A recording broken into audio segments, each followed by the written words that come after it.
Le kendo est un art martial japonais, issu des techniques de sabre développées par les samouraïs, hein, la caste des guerriers japonais à l'époque médiévale. Le kendo est la version moderne des anciennes écoles de kenjutsu, hein, qui ont perduré pendant plusieurs siècles. Pour pratiquer kendo, on met un gi, c'est une veste, et un hakama, qui est une sorte de pantalon jupe-culotte en fait. Alors le tare, c'est la ceinture qu'on plaque sur son ventre et qu'on noue également.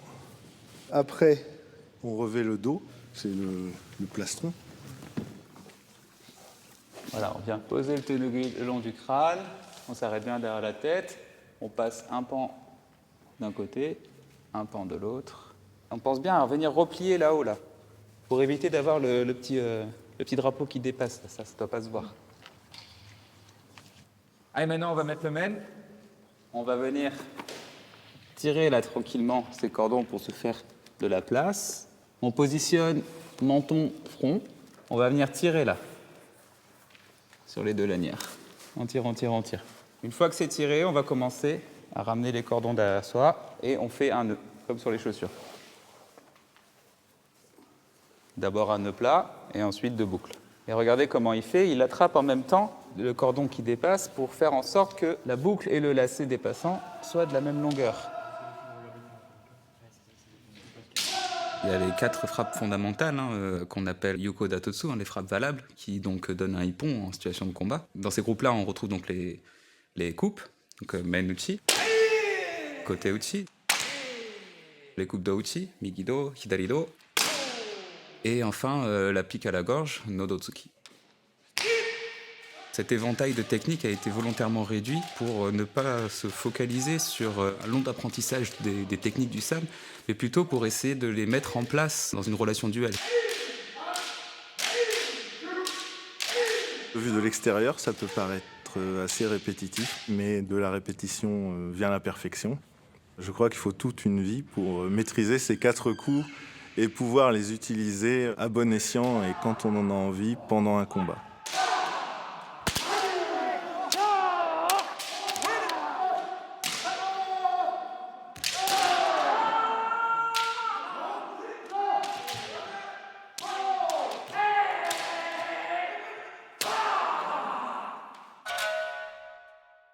Les déplacements semblent différents, mais les principes restent les mêmes. Ki, ken, tai.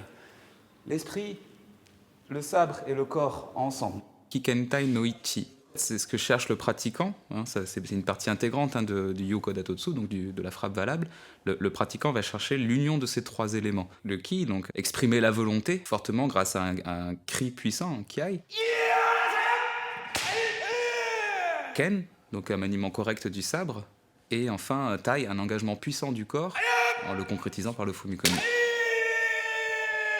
N'oubliez pas l'importance de ces 3 éléments. C'est l'unité de ces 3 éléments qui validera, entre autres, le hippon. Kikentai no Ichi, c'est quelque chose qu'on ressent quand on tire à l'arc ou quand on joue au basket. Parfois, on lance le ballon, on sait déjà qu'il va rentrer. Et le but de l'entraînement, c'est que ça ne soit plus seulement de la chance, mais qu'on arrive à reproduire cette sensation à chaque fois qu'on frappe.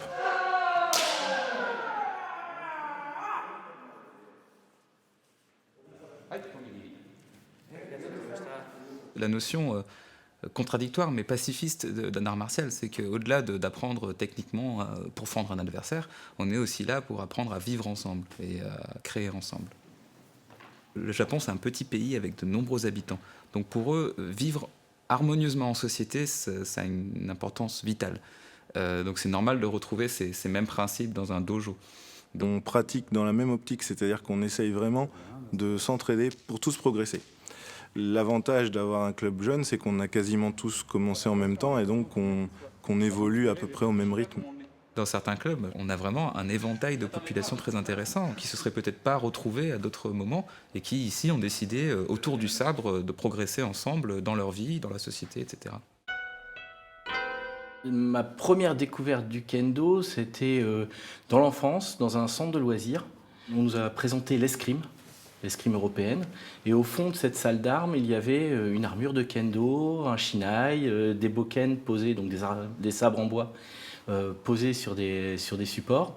Un ami m'a invité à une initiation qu'organisait son club de kendo.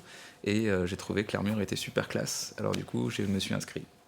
Le kendo a une place importante dans la société japonaise. Hein. C'est à la fois dans la culture et dans l'époque moderne. Hein. J'ai grandi avec les animes, les mangas, la culture japonaise en fait, et j'ai toujours baigné dans cette culture-là, et ça a toujours été quelque chose qui m'attirait. La culture manga et la culture japonaise, et également du cinéma américain avec les Star Wars, des choses comme ça. Je pense qu'on sans doute influencé, sans doute mes choix. C'est vrai qu'à la fin des années 90 et au début des années 2000, il y a eu comme ça une mode du cinéma d'arts martiaux qui a pénétré un peu le cinéma hollywoodien. Zatoichi, les choses comme ça, c'est des films qui m'ont marqué, mais les 7 samouraïs aussi. T'as un duel entre un des 7 samouraïs et un espèce de samouraï fanfaron. Et il veut pas se battre, le samouraï, et il propose un duel avec un sabre en bois.